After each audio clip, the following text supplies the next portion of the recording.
Mr. C here. And here we are having the trusses delivered. These are pre-manufactured trusses to the specification and design that we need for this home. And they're dropped off here by the truss company, which have a very unusual outfit with a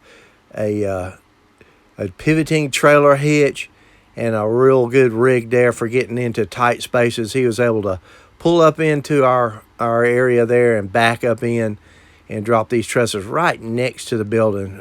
Did a great job of blocking and getting those dropped in there without damaging them. In setting these trusses, took a heavy piece of equipment. I rented this T-Rex, which I operated to lift these. I had to engineer a way to pick them up there and make a spreader to pick them up and hold them in the air.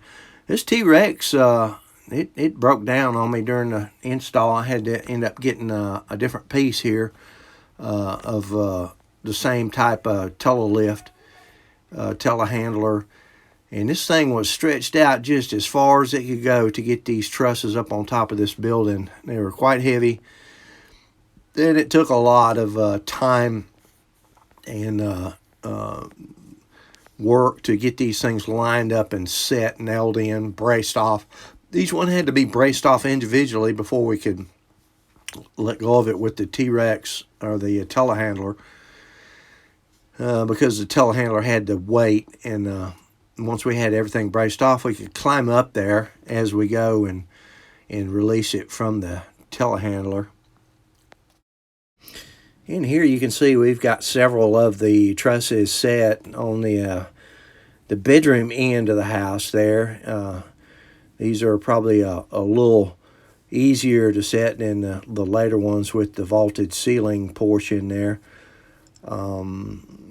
It was slow go. We could set maybe three trusses a day was a good solid day, and there was 22 trusses, so it took us a couple of weeks to get these trusses up, just me and another man setting these things. I needed someone to help with the rope to hold them straight and then get them lined up, and then we could work each end and get them nailed down and braced off. And working with these trusses is heavy work. It's hard work. It takes a lot of climbing up and down, up and down, and back and forth. Get everything positioned correctly. But we got them here. You can see they're all set at this point. Here's me on the top, the little A-frame trusses that go on the very top. I did all those myself, and that was me getting started with some of the blocking and getting ready to put those little A-frame trusses on the top there. During this time, I had some heavy work going to be coming up doing the decking and the finish of the sheathing on the upper end, gable ends. I hired a crew of men and to help do these tasks, and as well to build the porches, which is coming up.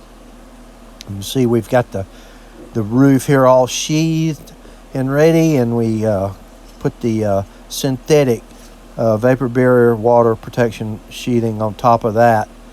So we have double protection there for the metal roof that's going to be going on there. These are things that I couldn't physically do myself, and I needed a team of people to help out. You can see here I've got my waterproofing down in my high end of the crawl space, which will be filled up with dirt.